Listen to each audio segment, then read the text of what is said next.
Assalamualaikum warahmatullahi wabarakatuh.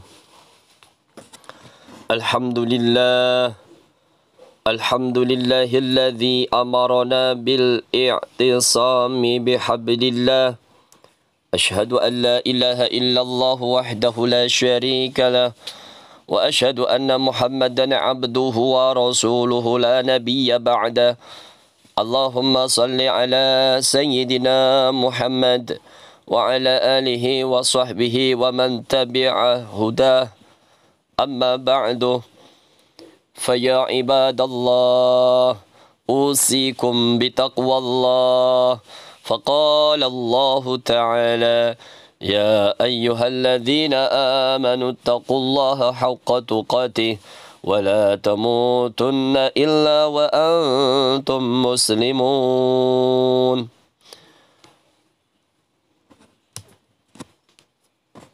Jamaah salat Jumat yang berbahagia, di kesempatan yang penuh barakah ini, mari kita bersama-sama untuk meningkatkan ketakwaan kita kepada Allah.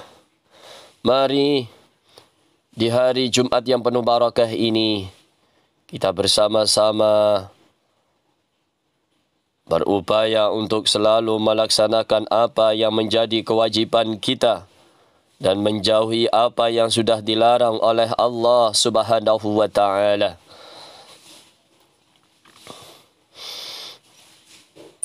Bumi yang kita tempati ini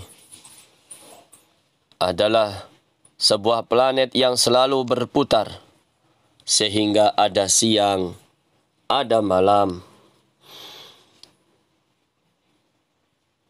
Ada silih bergantinya waktu.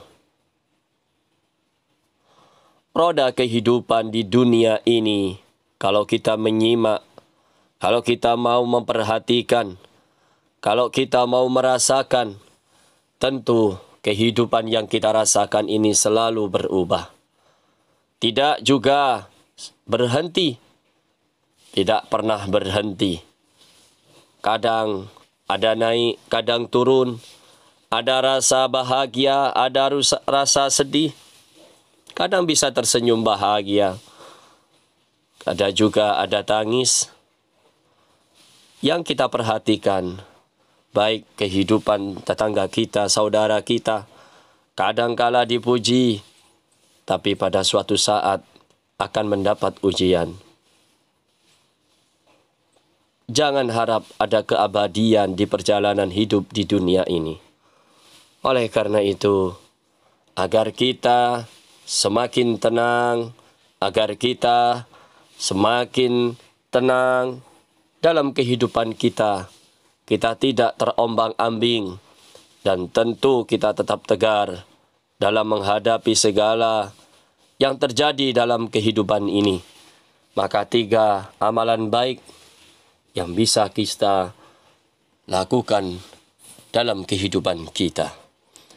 Yang pertama yaitu istiqamah, kokoh dalam akidah dan konsisten dalam beribadah.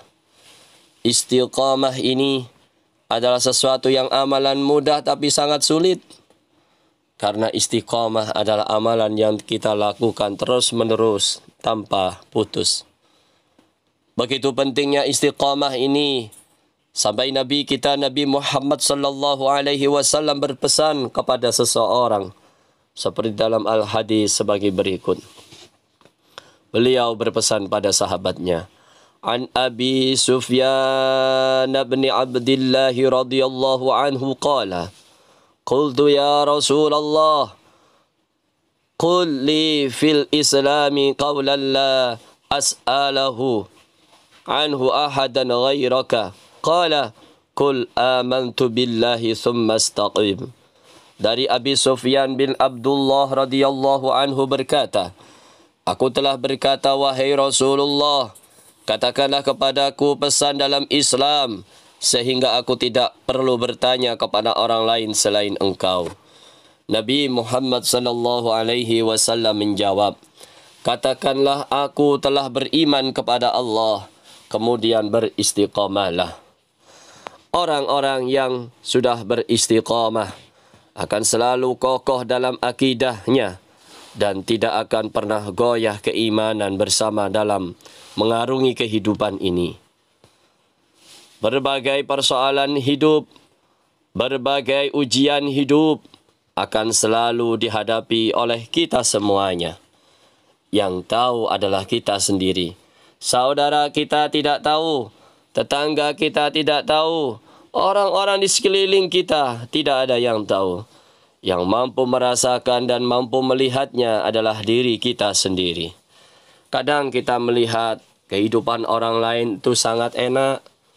Kadang kita mendengar kabar-kabar kehidupan saudara kita yang lainnya itu sangat menyenangkan. Itu hanya terlihat seakan-akan saja.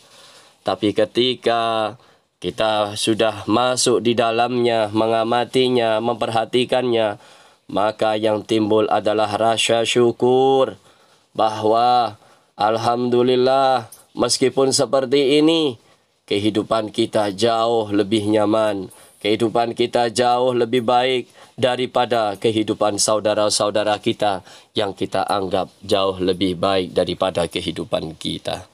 Maka yang timbul adalah rasa syukur kita kepada Allah Subhanahu wa Ta'ala yang telah melimpahkan anugerah dan kenikmatannya kepada kita saat ini. Jamaah solat Jumat yang berbahagia. Yang berikutnya adalah amalan yang baik nomor kedua untuk kita yang bisa kita lakukan, yaitu istikharah. Selalu mohon petunjuk Allah dalam setiap langkah. Ketika kita bimbang, kita minta pertolongan Allah. Ketika kita bingung, kita minta nasihat dari Allah agar membimbing kita dalam memberikan sebuah keputusan yang kita ambil. Boleh kita minta pendapat kepada orang lain. Tidak masalah ketika kita ngobrol dengan saudara kita untuk memberikan saran.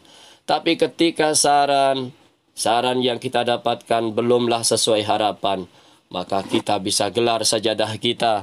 Kita memohon petunjuk kepada Allah lewat solat yang namanya solat istikharah.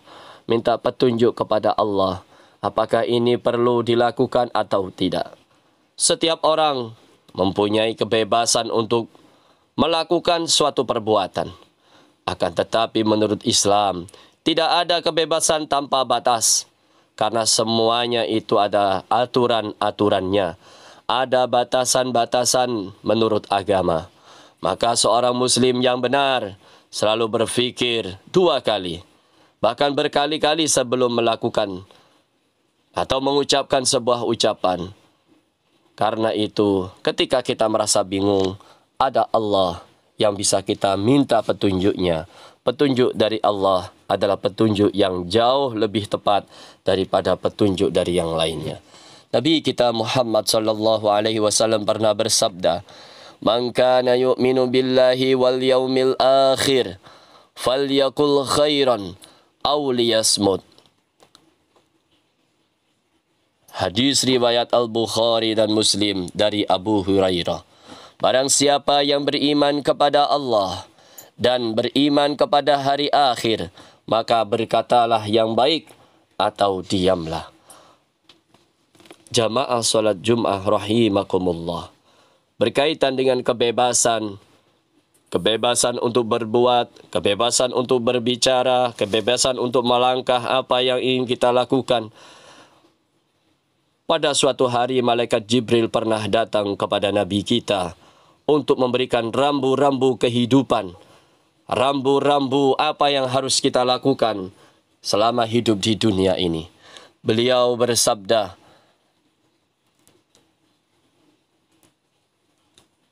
"Atani Jibrilu faqala ya Muhammadan, ishma syi'ta fa innaka mayyitun.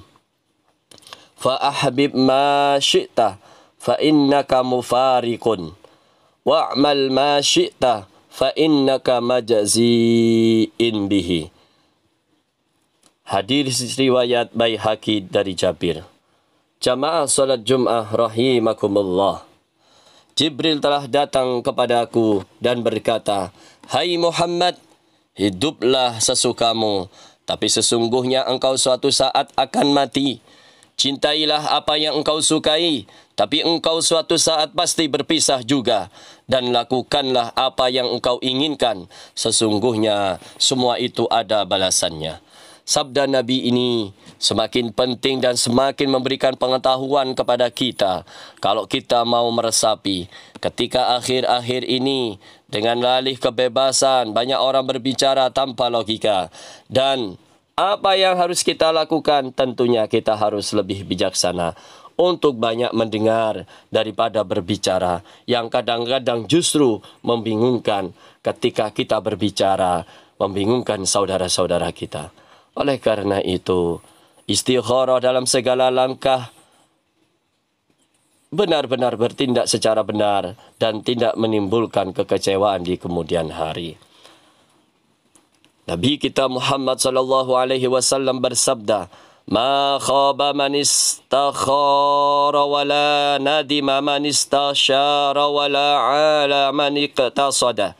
Tidak ada rugi orang beristikharah, tidak ada kecewa orang yang bermusyawarah, dan tidak akan miskin orang yang hidupnya hemat. Hadis riwayat Tabrani dari Anas. Yang ketiga, amalan yang bisa kita lakukan adalah istighfar. Selalu introspeksi diri dan mohon ampunan kepada Allah Rabbul Alamin. Setiap kita tentu pernah melakukan kesalahan, baik disengaja maupun tidak disengaja. Setiap kesalahan dan dosa sebenarnya adalah penyakit yang merusak kehidupan kita. Oleh karena itu kita harus selalu bertaubat kepada Allah lewat istighfar yang kita baca di setiap harinya. Tidak sedikit persoalan-persoalan yang kita hadapi akhir-akhir ini. Tentu semuanya akibat dari kesalahan kita sendiri. Saatnya kita beristighfar, mengistighfari masa lalu yang sudah kita lalui, dan mohon ampun kepada Allah untuk kehidupan kita yang akan datang. Jamaah salat Jum'ah rahimakumullah. Sekali lagi, tiada kehidupan yang sepi, tiada tantangan dan godaan yang silih berganti, agar kita tetap tegar dan selalu meneguhkan keimanan dan ketakwaan kita. Selama kita hidup di muka bumi ini, tentu rasa-rasa itu akan berbeda. Ada rasa bahagia dan rasa itu silih berganti. Oleh karena itu, 3 amalan di atas, yaitu istiqamah, istikharah, dan istighfar. 3 is ini mudah-mudahan Allah memberi kekuatan kepada kita untuk menatap masa depan kita dengan keimanan dan ketakwaan yang lebih kokoh lagi. Dan semuanya dalam kesehariannya, semoga kita selalu mendapatkan rahmat dari Allah Subhanahu wa ta'ala. Aqulu qawli hadha wa astaghfirullaha li wa lakum fastaghfiruhu innahu huwal ghafurur rahim.